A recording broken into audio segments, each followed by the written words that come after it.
Isang magandang araw ng Biyernes sa inyong lahat mga bayang classmates. Nasa ika-10 araw tayo ngayon para sa buwan ng Nobyembre taong 2023. Hello sa inyong lahat at tari naway mga nasa mabubuti kayong kalagayan at kalusugan sa mga sandaling ito para sa ating gagawing pangalawang araw ng paglilibang for this week sa mga pakarerang naihanda sa atin ng MMTCI at Philippine Racing Commission Handicappers na magsisimula sa ganap na alas 5 ng hapon. Ulitin ko po, alas 5 ng hapon, hindi na po alas 5:30 mga bayang classmates. Anyway, bago tayo magpatuloy, nais ko munang i-welcome at pasalamatan ng ating mga bagong classmates, mga bagong subscribers dito sa ating channel. Welcome po at maraming salamat sa inyong pag-subscribe at tari nawa.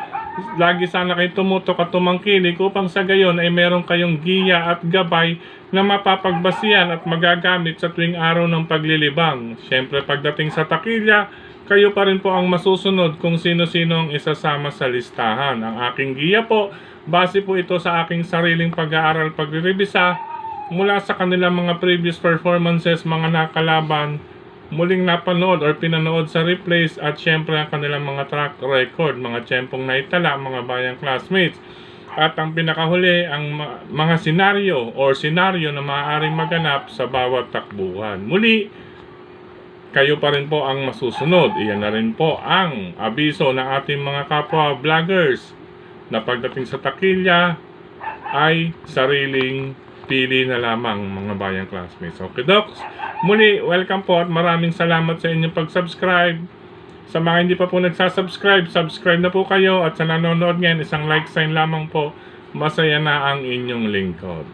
Okay, Docs, umpisahan na natin ang ating mga giya. Race number 1 para sa first set ng Pick 5 covers races 1 to 5. Ulitin ko po, alas 5 po ng hapon ang unang takbuhan. Race number 1 base sa track record ay dito tayo sa kalahok numero 5, Jisong na sasakyan ni Apprentice Christian Advincula.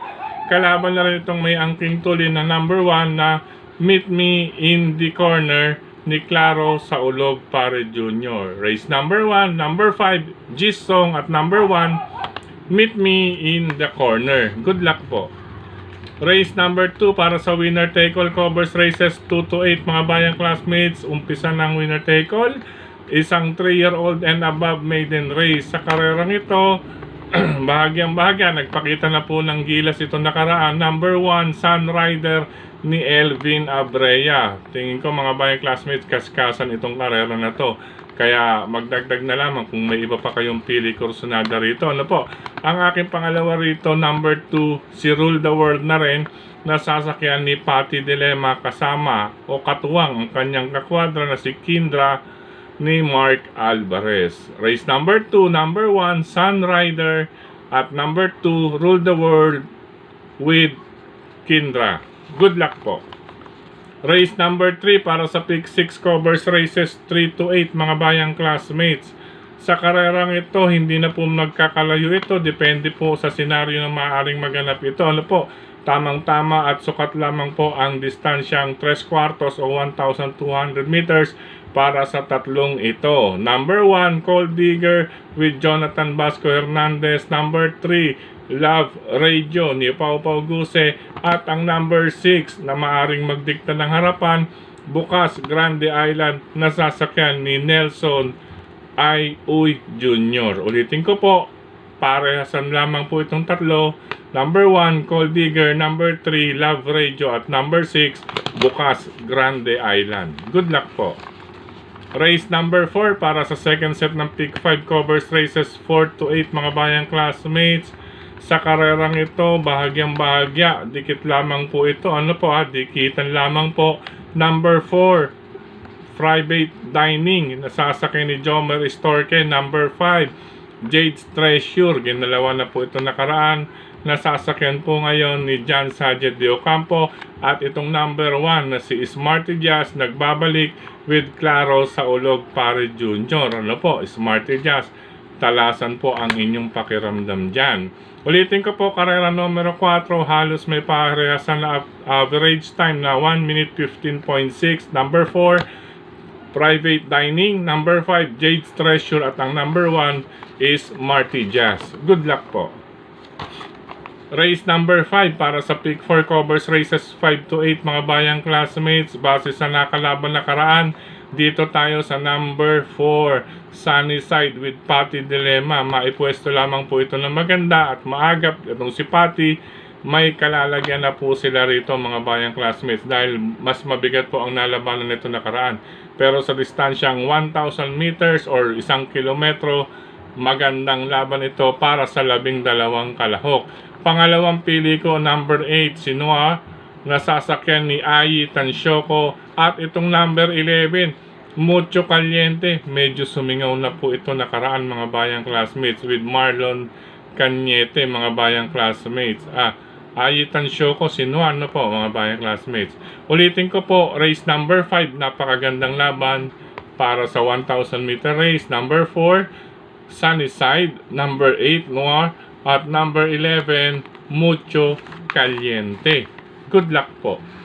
Race number 6 mga bayang classmate, isang anybody's race dahil halos parehasan din po ito base sa ikli ng distansya na 3 quartos. Kaya kung nabanggit na maikli, karamihan po ng pili or pili may tsansa ay pawang de remate. Anyway mga bayang classmates, sa karerang ito, pamilian ko, number 3, Jianchi, nasasakyan ni Patty Dilemma mga bayang classmates. Once na ito mabigyan ng magandang go signal si Patty Dilemma, hindi po tatalunin ito sa karerang ito base sa distansya mga bayang classmates. Ano po, mas angkop sa kanya at grupong nalabanan. Anyway, mga pangsama kung nais mong magdagdag, nariyan po ang laging palaban, number 7, Aida Spet ni Rico Cambasuson, at itong manggagaling sa likuran na tatrabahuhin o kikilusan ng gusto ni Kelvin Abobo, number 2, You Never Know. Ulitin ko po, karera numero 6 sa number 3,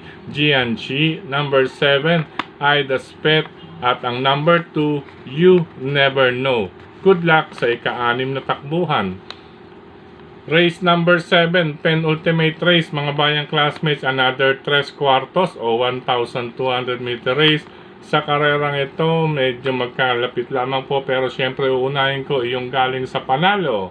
Mga bayang classmates, ano po mabigyan lamang ng hustisya, isa pang panalo ito. Number 7, Mustang Sally, nasasakyan ni John Allison Pabilik. Tingin kong makakalaban itong number 5, Calanggaman Island with Claro Saulog Pare Jr. Maraming maipapanalo o premyong maiuwi ngayong gabi itong si Jackie Claro Saulog Pare Jr. At speaking of Calanggaman Island, meron silang Smarty Jazz sa race number 4. Kaya parehong isama po para sa larong winner take all.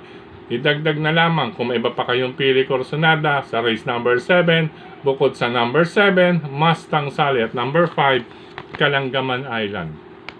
Good luck po.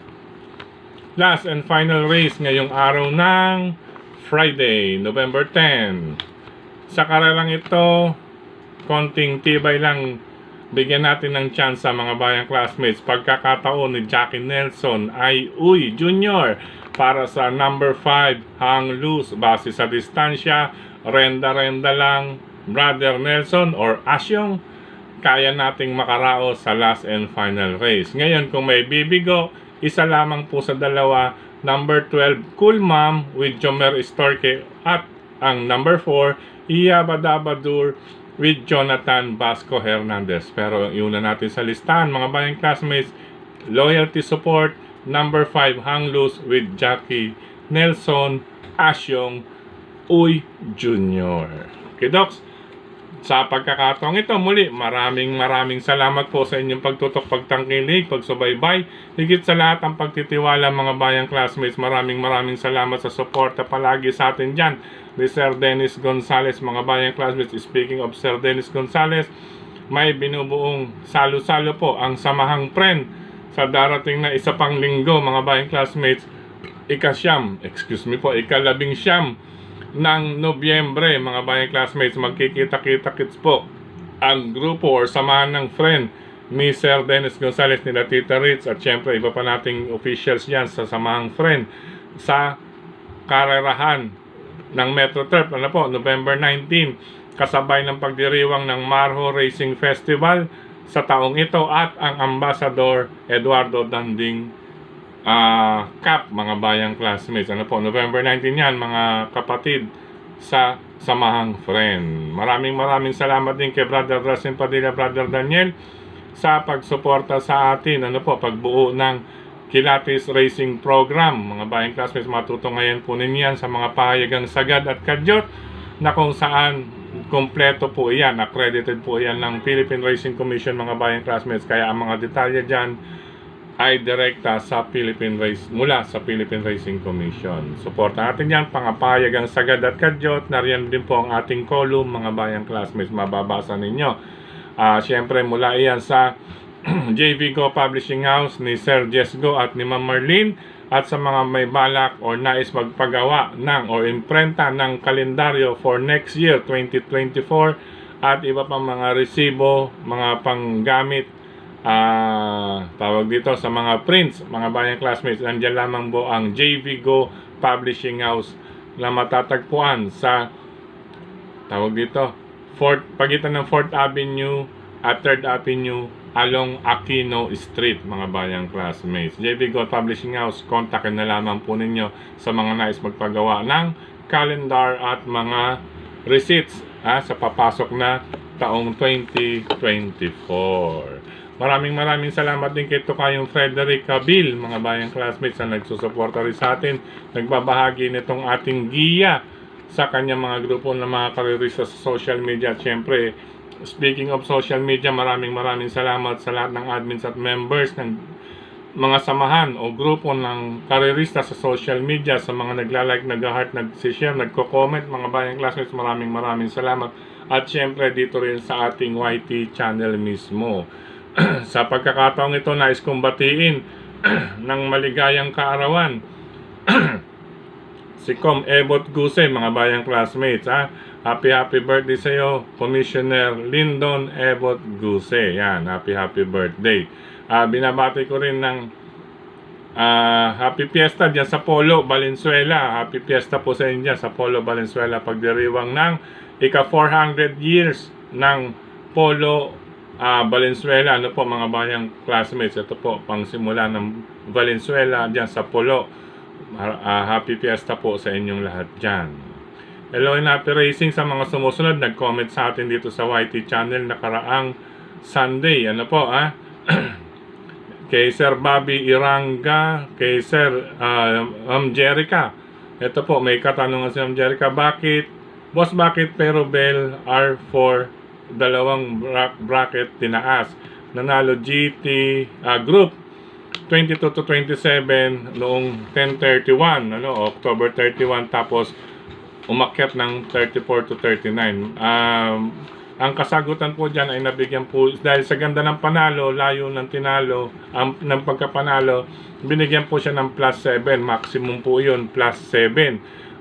At plus 7, ang naging grupo po ni Perobel nung karerang iyan, ay napasok sa 34 to 39. Ano po, plus 7 po siya.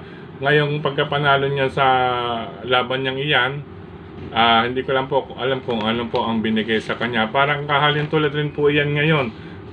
Dito sa race number 7, ito si Mustang Sally from group number 5. Nabigyan po siya ng maximum na plus 7. Ano po, plus 7 points.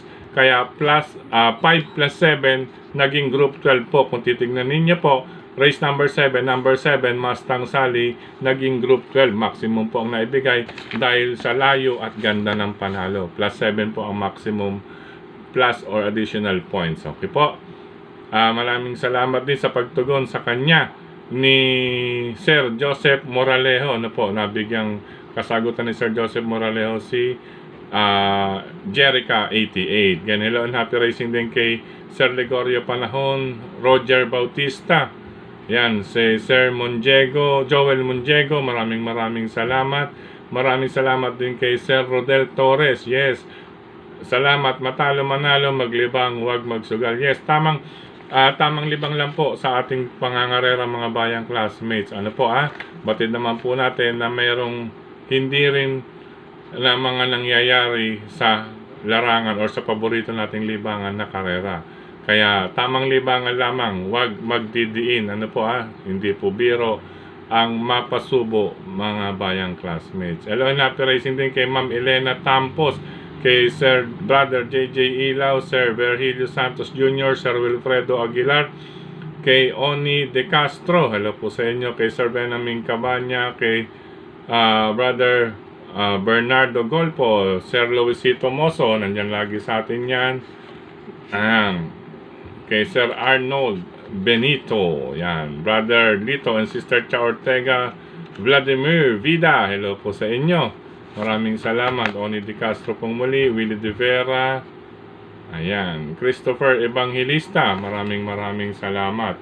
Ang tinatanong niya kung kamag-anak ko raw po yung horse owner na Magno. Hindi po, kapilyedo lang po. Pero kalapit lugar lang po dito yan sa amin sa Valenzuela, taga Caloocan po iyan. Si Sir Bosnap Magno po, taga Caloocan lang din po iyan. Diyan po sa from UE Caloocan STI, paglabas ninyo bago makarating ng 10th Avenue, nandyan po iyan sa panulukan ng lungsod ng Caloocan, mga bayang classmates. Hello na, racing din kay Rams Gialone, yan, Rams Gialone, shoutout sa kabigan niyang inete, si Byong Camanyero, nagpanalo sa bansang Australia.